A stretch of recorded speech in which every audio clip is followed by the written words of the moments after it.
वैसे तो भारत में किसी भी मूवी को रिलीज़ करने के लिए कोई अच्छा सा छुट्टियों वाला दिन देखा जाता है या फिर ऐसे समय पर रिलीज़ किया जाता है जब कोई फेस्टिवल आने वाला होता है, ताकि ज़्यादा से ज़्यादा लोगों को थिएटर तक लाया जा सके।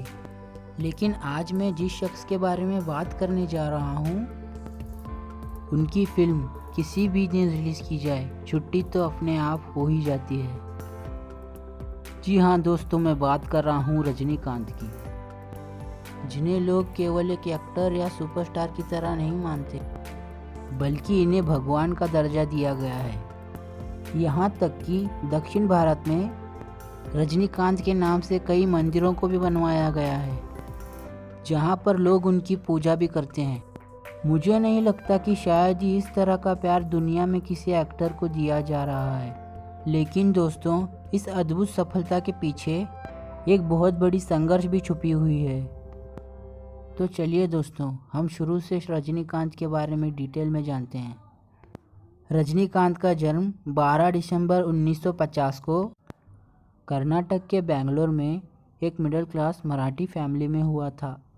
बचपन में उनके माता पिता ने उनका नाम एक मराठा वीर राजा छत्रपति शिवाजी महाराज के नाम पर शिवाजीराव गायकवाड़ रखा था। रजनीकांत के पिता का नाम रामोजीराव गायकवाड़ था, जो कि एक पुलिस कांस्टेबल थे।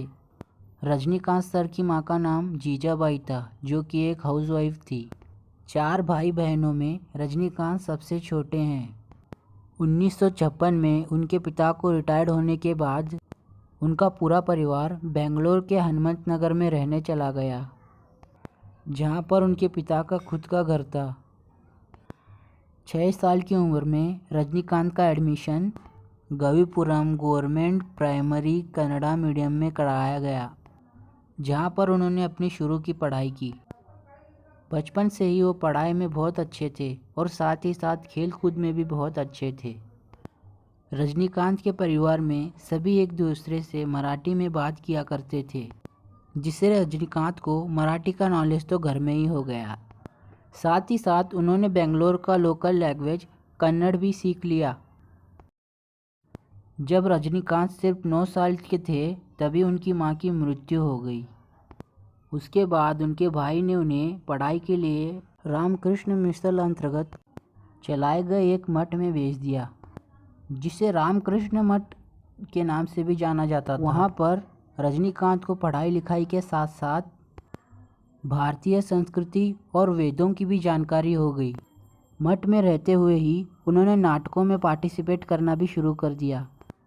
एक बार उन्होंने महाभारत में एकलव्य के दोस्त का रोल किया था। उनके इस एक्टिंग को लोगों ने बहुत पसंद किया। साथ ही साथ मशहूर कवि D.R. बेंद्रे भी उस नाटक को वहां देखने आए हुए थे।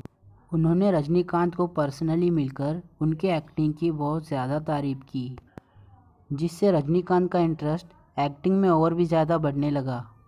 6वीं क्लास के बाद रजनीकांत का एडमिशन आचार्य पब्लिक पाठशाला नाम के एक स्कूल में कराया गया, जहां उन्होंने अपनी आगे की पढ़ाई की और साथ ही साथ वो बहुत सारे नाटकों में पार्टिसिपेट करते रहे, जिससे थिएटर में उनका शौक़ और भी बढ़ता रहा और एक्टिंग की तरफ उन्होंने अपना कैरियर बनाना सोचा।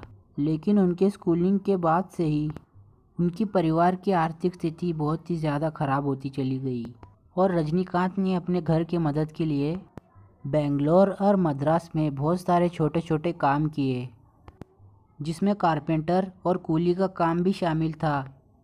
उसी बीच बेंगलोर ट्रांसपोर्ट सर्विस में कंडक्टर की वैकेंसी आई और उन्होंने उसमें क्वालिफाई कर लिया। फिर वो बस कंडक्टर की नौकरी करने लगे, जिसकी वजह से उनके परिवार की आर्थिक स्थिति थोड़ी सी अच्छी हो गई। अब वो थिएटर की दुनिया से थोड़े से दूर से हो गए थे, लेकिन उन्होंने एक्टिंग नहीं छोड़ी थी।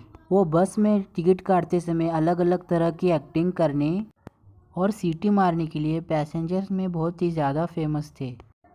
अभी तक तो बस में कंडक्टर का काम किए जा रहे थे, लेकिन ये उनके पैशन से बिल्कुल ही अलग ही था। उसी बीच रजनीकांत ने मद्रास फिल्म का एडवर्टाइजमेंट एक न्यूज़पेपर में देखा, जो फिल्मों में एक्टिंग के लिए कोर्स करवाती थी।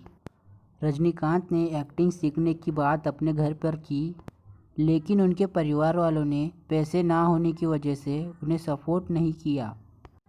लेकिन रजनीकांत के साथ काम करने वाले उनके एक दोस्त राज बहादुर ने उनकी एक्टिंग की तरफ पागलपन को देखा था और इसी वजह से उन्होंने मद्रास फिल्म इंस्टीट्यूट में रजनीकांत के एडमिशन के लिए पूरी मदद की। और फिर रजनीकांत ने अपनी कंडक्टर की जॉब छोड़ दी और 1973 में एक्टिंग सीखने के लिए चले गए। कुछ पैसों के लिए वो साथ ही साथ जगह जगह पर जाकर एक्टिंग भी किया करते थे। एक बार इंस्टीट्यूट में ही एक नाटक के समय फेमस डायरेक्टर के बालाचंदर की नज़र रजनीकांत पर पड़ी और वो उनकी एक्टिंग से इतना प्रभावित हुए कि वहीं पर उन्होंने अपनी एक तमिल फिल्म में रजनीकांत को साइन कर लिया और साथ ही साथ उन्हें तमिल सीखने का सुझाव भी दिया। के बालाचंदर के कहने पर रजनीकांत ने तमिल भी सीख लिया। अब उन्हें मराठी, कन्नड़ और तमिल भाषाओं की जानकारी हो गई थी। उसके बाद 1975 में के बालाचंद्र की तमिल फिल्म अपूर्वा रांगाल से रजनीकांत ने अपने फिल्म की करियर की शुरुआत की। उस फिल्म में उन्होंने एक विलन का रोल निभाया था। वैसे तो उनका रोल कुछ खास नहीं था, हाँ, लेकिन इतना तो था कि लोग उन्हें पहचानने लगे थे। उनकी एक्टिंग के दम पर उसी साल उन्हें एक और फिल्म कथा संगम में एक और रोल मिल गया था। फिर उसके बाद से रजनीकांत ने फिर कभी पीछे मुड़ के नहीं देखा और अपने एक्टिंग के दम पर तमिल फिल्मों के सुपरस्टार बन गए। उसी बीच उनकी मुलाकात लता लंगाचारी से हुई, जो अपने कॉलेज के लिए उनका इंटरव्यू लेने आई थी। रजनीकांत ने लता को देखते ही अपना दिल दे बैठा और 26 फरवरी 1981 को तिरुपति आंध्र प्रदेश में शादी कर ली।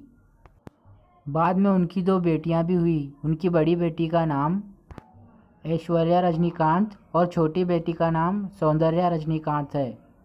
बड़ी होकर ऐश्वर्या रजनीकांत ने जाने माने एक्टर धनुष से शादी कर ली और छोटी बेटी सौंदर्या रजनीकांत तमिल फिल्मों के डायरेक्टर और प्रोड्यूसर के तौर पर काम करती हैं।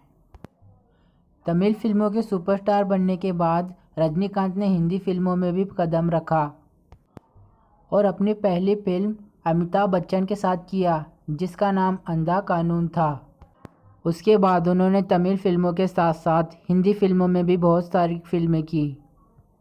दोस्तों, रजनीकांत की सबसे बड़ी बात यह है कि इतने बड़े सुपरस्टार होने के बावजूद आज भी वो ज़मीन से जुड़े हुए हैं।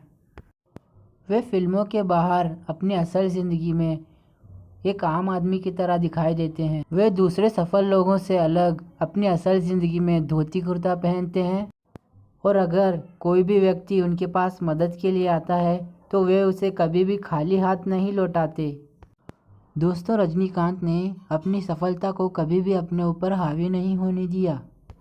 शायद इसीलिए उनके प्रशंसक उन्हें प्यार ही नहीं करते बल्कि उन्हें पूजते भी हैं। आपका बहुमूल्य समय देने के लिए बहुत बहुत धन्यवाद। दोस्तों, आप सबको ये वीडियो कैसी लगी मुझे कमेंट करके ज़रूर बताना और अगर चैनल पर नए हैं तो चैनल को सब्सक्राइब कर देना और बेल आइकन भी प्रेस कर देना। तो चलिए दोस्तों, मिलते हैं नेक्स्ट वीडियो में।